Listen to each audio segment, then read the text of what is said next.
Planning on feeding your family trash? That awful-looking meal. I've thrown it all away. Hey, are you even listening? I've spilled it all over the floor. The vulgar laughter of Susan came from the smartphone. All 30 portions, ruined. Just thinking about the cleanup makes me sigh. Jake seems to be right next to her, laughing loudly with his mother. Hurry up and buy some meat. And booze too. Susan quickly adds. Susan's demand for me to buy as many snacks and sweets as possible. It's like I'm some kind of servant. I was taken advantage of because of my desire for my son's happiness. But this incident is going to change things significantly. Susan's reign is over. When asked where I am, I told her the truth. What? I'm out shopping right now? What? For what reason am I out shopping? Obviously, to remake the ruined meal. I knew what Susan and the others had done without needing to be contacted. My name is Sally Johnson. 68 years old. I work part-time in a nursing care facility. Before this, I worked at the restaurant my husband owned. It wasn't very busy, but it was a lovely shop loved by the locals. But that place is gone now. My husband died in a car accident. It's been about 10 years since that painful goodbye. There hasn't been much joy in my life since then. There is someone who adds insult to my unfortunate life. Susan, my son Dave's wife. They got married 11 years ago. 1 year before my husband passed away. Looking back, that was probably the peak of my happiness. Susan is strong-willed and neurotic, thinking she's smarter than anyone else. Moreover, everything she does is incredibly rough. She always slams doors and cabinets, making a big noise to intimidate those around her, making my heart race. Honestly, I've felt incompatible with her since she came to visit to announce their engagement. Dave has his clueless moments, you know. I'm always there to support him. Indeed, my Dave has always been a bit unreliable since he was young. He was teased by his 2 younger siblings every day. But he was also incredibly kind and generous, always thinking of the family. If Dave chose her. My late husband and I accepted their marriage with that in mind. Even if she calls my beloved son clueless, I could bear it, thinking of his happiness. Susan, strong-willed and shrewd, sometimes does quite bold things. Every year, during the holiday season, I am painfully reminded of this. Regrettably, Susan rarely comes back home with Dave for a visit. This year, too, something came up last minute. I'll come later, she says, trying to minimize her time at our house. It has become a tradition for Dave to return home first during the holiday season. If she doesn't want to come, she should just say so honestly. I can't help but think that every time, as she deliberately makes up excuses and acts accordingly. It's like she has thick skin or something. Even after my grandson Jake was born, I had quite an unpleasant time because of Susan. Jake was born at the end of April. There was no word from Dave, and since Jake was just born, I optimistically thought maybe we would postpone the visiting. I didn't bother to confirm it specifically. Huh? Didn't we tell you? Maybe you just forgot? Susan's insincere excuse. It's impossible that I would forget such an important thing, since I always make sure to take notes. On the celebration day, Susan's parents also came and gave presents to Jake. I was completely left out. It was infuriating to think that I was deliberately excluded. Thus, about 11 years of continuing this unpleasant rivalry with a mean daughter-in-law. Early last year, there was an incident where Susan exploded like never before. It all started when Dave decided to quit his job at the insurance agency to open a restaurant, saying he has been secretly aspiring to be a chef, unable to forget the taste of his father's cooking and the sight of him working. I want to run a restaurant, even if it's small. I just can't give up my dream. Susan, of course, was vehemently against it and lashed out at him furiously. "Don't decide on your own," she screamed at him. "You're really stupid. What are you thinking? You don't even know if it'll be profitable. I understand the feeling of wanting to stop your partner's reckless challenges. Men sometimes want to test themselves with such foolish challenges. When my husband started his restaurant, it was the same. Initially, I opposed it. But I never called him stupid like Susan did to Dave. She really is harsh with her words. She speaks without considering how the other person might feel. Eventually, Dave quit his job and began preparing to realize his dream, almost in rebellion against Susan. Then, Susan, becoming defiant, started to openly show her irritation and anger towards Dave and me. After Dave had been attending culinary school for over 6 months, Susan began contacting me directly on my smartphone, always asking for money. Since Dave's income was zero, life was hard, she said. Because of Jake's selfishness, everyday budgeting is tough. Please help us. Even if my daughter-in-law begs for money, I wasn't surprised. It's natural to feel financially insecure in such situations. Even my husband's restaurant didn't make much money at first. Moreover, Dave hasn't even opened his restaurant yet. It's still in the starting phase. As a mother, I feel guilty about my son's behavior and want to help as much as I can. But I'm sure Jake didn't decide to pursue a career as a chef without any thought. I heard he had saved enough for the tuition fees of the culinary school and living expenses while attending school. And Susan herself, as I heard, works part-time at a friend's company. If they're still short on money, maybe it's just her poor budgeting? When I suggested something to that effect, Susan became defensive and snapped back. I'm trying hard, but it's not enough. That's why I'm asking for help. She raised her voice as if demanding that I should understand such things immediately. Apparently, the costs for Jake's tutoring and extracurricular activities are quite high. If that's the case, it can't be helped. But it's important, so I need to discuss it with Dave as well. All right, I'll talk to Dave about it. You better not do that. Because, you know what? If Dave, with his wounded pride, refuses the help, then that's the end of it. Indeed, that's a possibility. Reluctantly, it seems I have no choice but to comply with Susan. In this way, a part of my already small income ended up in my daughter-in-law's pocket. Generally, grandparents find their grandchildren adorable. And they don't mind a bit of expense for them. How I wish I could feel that way. Unfortunately, I couldn't find my grandson adorable at all. Limited to Jake, I even felt hatred. I don't know what Susan has been indoctrinating him with, but Jake regards me as an enemy. For example, during his visits, he would secretly call me "Hey Granny" behind Dave's back. "Hey Granny, let me have meat. Dinner should be barbecue. That's final. Got it?" No matter how boisterous an 11-year-old may be, such language should not be tolerated. What does he think of me, his grandmother? There's no respect for the elderly at all. Every time Jake spoke rudely to me, I caught him and lectured that this is not how to behave. Manners are necessary even among close family members. You shouldn't call your grandmother "Hey Granny." If you speak rudely, people will dislike you, you know? Do you want to end up with no friends? I even tried to scare him with that. But Jake was completely unaffected. Instead, "Shut up, Granny." He got more defiant. Hate me? So what? All the kids in my class do what I say anyway. It seems Jake has quite an influence at school too. Furthermore, his aggressive behavior extends to chasing around Max, my cat. Because of this, whenever Dave's family comes to visit, Max always disappears. Jake's unpleasant and two-faced nature is very much like Susan's. Like a mother, like a son. It's disheartening to think this is my own grandson.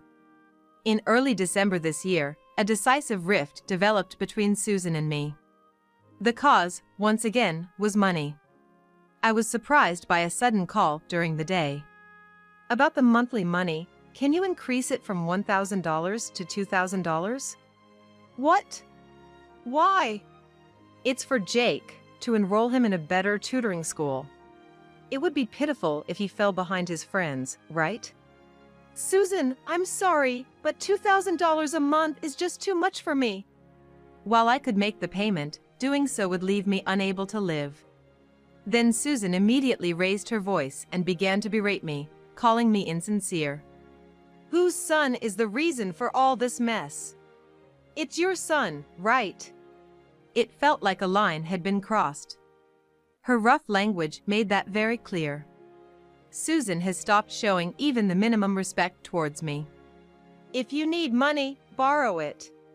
You have plenty of relatives. Do that much. Indeed, I have many relatives. My late husband had many siblings, about 30 people would gather. But I've never asked my relatives for money, nor have they asked me. Even if shouted at or threatened, I couldn't provide the $2,000. I stood my ground until the end. Then she said, "Fine. Whatever happens, I don't care." And the call ended there.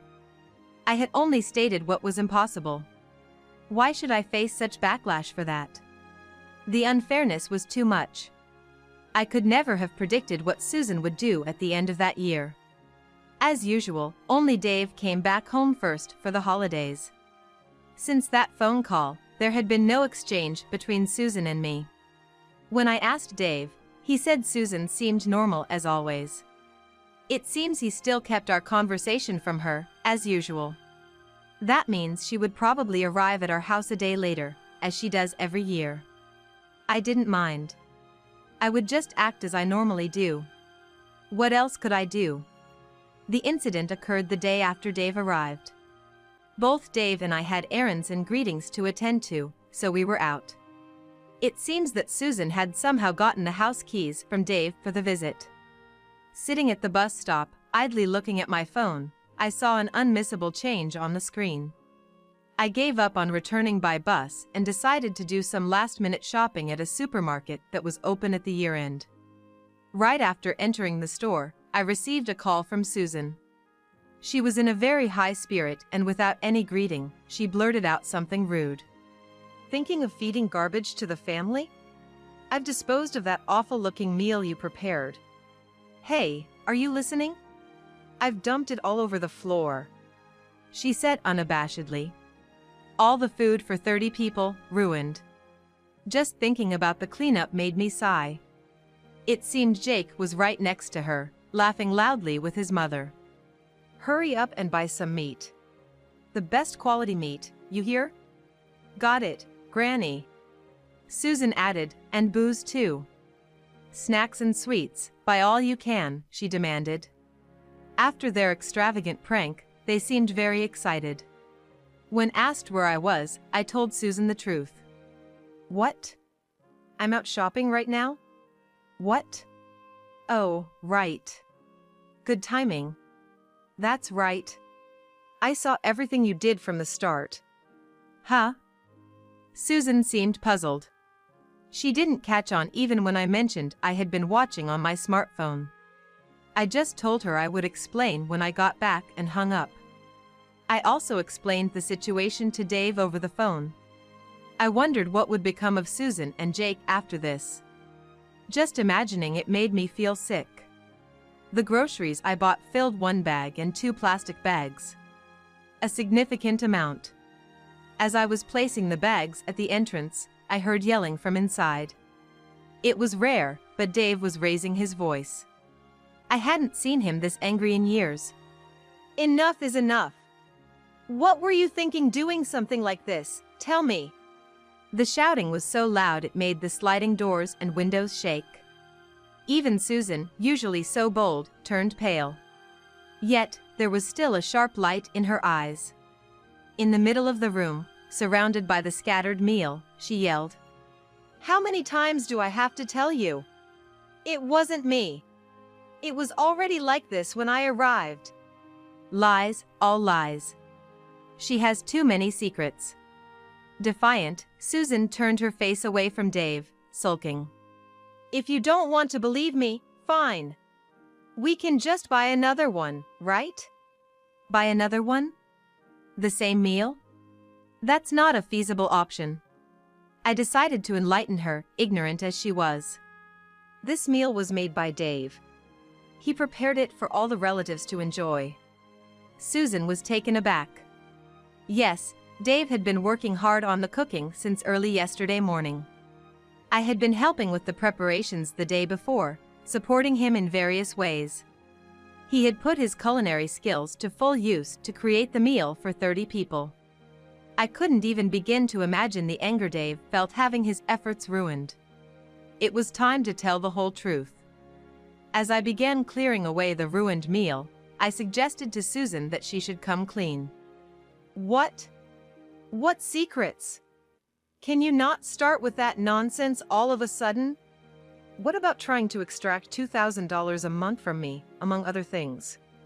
Dave's gaze hardened further. It was like pouring fuel on the flames of his anger. Tell me everything, he demanded, and Susan fell silent. I took it upon myself to explain. Since Dave lost his income, Susan has been making me give her $1,000 a month. Dave looked deeply shocked. I was sorry about that. I'm sorry for keeping this from you until now, I added. I think it was wrong of me to have remained silent.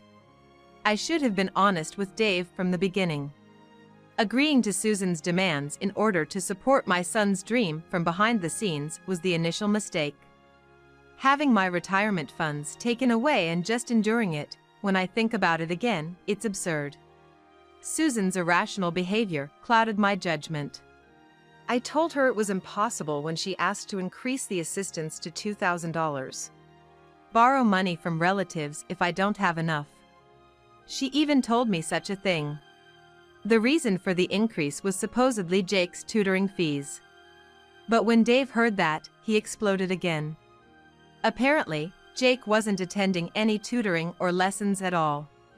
Susan had been lying to extract money from me. That's absurd. I had arranged for the living expenses properly. There was no need for her to demand assistance. Where has the money gone?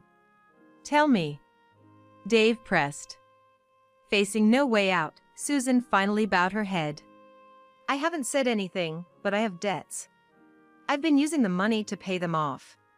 Susan had been gambling online without Dave's knowledge. She was in so deep that she had borrowed a significant amount from consumer credit services. I was appalled when I heard. My own money had been used to pay off my daughter-in-law's debts. How infuriating. I decided to reveal everything else I knew. There are more secrets, aren't there? Speak up. Like how you've been bad-mouthing me behind my back. Please stop! Susan, you and Jake have been calling me an old hag together, haven't you? Under Dave's glare, Jake, sitting in a corner, shrank back. I expected them to deny it vehemently, but this time they did not. Perhaps they realized that lame excuses would only make things worse. Good. I decided it was time to let Dave understand all the pain I had been feeling. Jake has been especially terrible. Old hag, give me meat, or give me money. Jake turned even paler. I had no intention of sparing my grandson. Even I, as tolerant as I am, was upset by being called an old hag. I had been made to feel bad and sad for so long. And now, this debacle. Even if they told me to stop, I couldn't. Did Jake think he could save himself by blaming his mother? It's Mom's fault. She called you an old hag, so I thought it was okay for me to say it too. Jake. Stop it. You don't need to say anything more. But Jake's betrayal did not end there.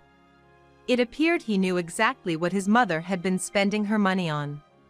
Under Dave's interrogation, he began to spill one secret after another. Mom has been secretly going to adult places. Places with men. Jake. Stop it. You know what's going to happen, right? Susan had been secretly visiting nightclubs without Dave's knowledge. Moreover, she had even given hush money to her son who had accidentally found out.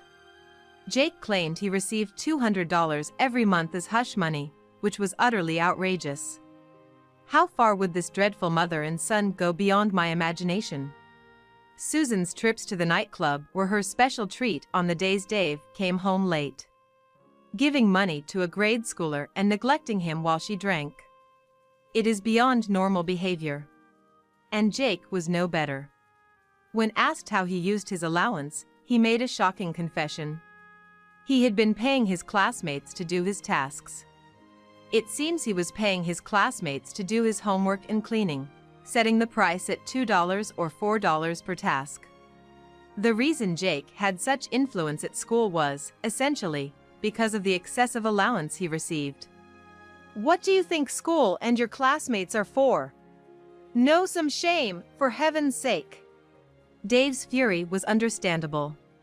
What parent wouldn't be enraged to learn their child was engaged in such deceitful acts? Reprimanded by his father, Jake collapsed and started crying. It was so miserable. Even Susan, usually so bold, was reduced to tears this time. Yet, despite better judgment, she tried to defend her position until the very end. She insisted that she and Jake were not responsible for the ruined meal. It was already ruined when we got here. It must have been that cat, always around. It must have knocked it off the table. Please believe me. What are you even talking about? You called me yourself. Do you remember how terrible the things you said were? Planning on feeding your family trash, wasn't that it? No, it's not what you think. It was meant to be just a little joke. I was in no mood for excuses. I showed Susan the screen of my smartphone. It was displaying a video. What was shown was the very room we were in at that moment. It showed our room from a corner, capturing everything. There was Susan and Jake, laughing as they knocked down the meal, all captured by the camera. Of course, including their derogatory comments. Dave looked up at the ceiling in disbelief as he heard Susan and Jake's insults. What do you think you're doing with the food? And to talk like that to Mom, it's too much, even for you. Why? Is this a hidden camera? How is there a video like this? It's a pet surveillance camera. They're installed all over the house. Every time the eldest son and his wife came home for a visit, our pet cat Max would hide away. To know where he was and what he was doing, I had installed a surveillance camera. While I was out, I happened to view the footage and saw Susan and Jake appear on camera. I was shocked beyond belief to see them start knocking over the meal. After that, I immediately went grocery shopping to allow Dave to prepare a new meal. Then, after receiving a call full of Susan's insults. The thing is, our Max is too well behaved to ever do such terrible things.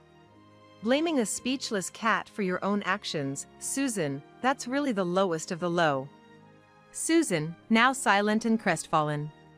I suppose she likely thought it would be a fun prank when they arrived at an empty house. As they started, probably the thrill got to them, and they ended up ruining everything. Harassing me by disrespecting food along with her child. You often hear about a difficult daughter-in-law, but ours is quite something. She might even fall into the worst category. Susan was obviously shocked that there was video evidence. She quieted down. She started to apologize, but her excuses were all self-serving, blaming her stress and other factors. I didn't want to hear it, so I told her to help Jake clean up the mess. There was still some time before the relatives arrived. And I had bought as many ingredients as I could. I suggested we head to the kitchen, and Dave followed with a nod. Preparing them takes considerable time. Some ingredients need to be prepared 3 days in advance. Given our time constraints, we decided to opt for quicker, simpler dishes instead of the elaborate traditional fare. We can make mashed potato, radish salad, and perhaps some omelets.